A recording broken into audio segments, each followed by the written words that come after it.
Ayollarimizga ham aytaylik, farzand tarbiya qilib bergin. Yaxshi tarbiya qilgin, chunki 70% ma'lumotni sendan olar ekan. Tasavvur qil, sendan nimani olyapti men farzandim? Nimani olyapti? Telefon o'ynashni olyaptimi faqat? Televizorda serial ko'rishni olyaptimi faqat? 5 talab serial ko'ryapsan, shuni oladimi men farzandim? Ertaga shu farzandim sen orqandan 70% ma'lumotini olib senga o'xshaydimi? Qizimiz senga o'xshaydimi? Ayrimlarni qarang, onasi bilan qizi yuradi, qiziga faqatgina shu dunyodagi orzu, havas, hamma narsani o'rgatadi. O'ynab, kul, yur, maza qil, ertaga idish tovoqqa rahbar bo'lib qolasan, yuraverasan keyin. Shu ham tarbiyami endi, akalar? Shu tarbiyami? Onalarimiz qanaqa tarbiya berishdi? Bular qanaqa tarbiya berishdi? Hozir qanaqa tarbiya beryapti?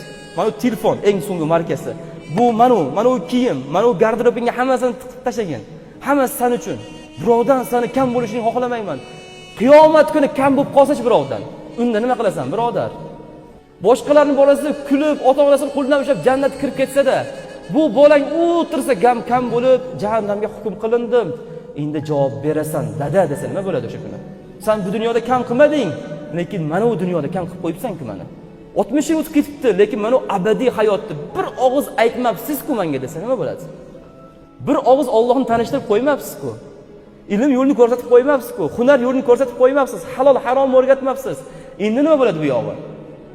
Yuring, javob berasiz. Chunki Alloh Qur'onda aytgan ekan: "Ya ayyuhallazina amanu qu anfusakum va ahlikum naro."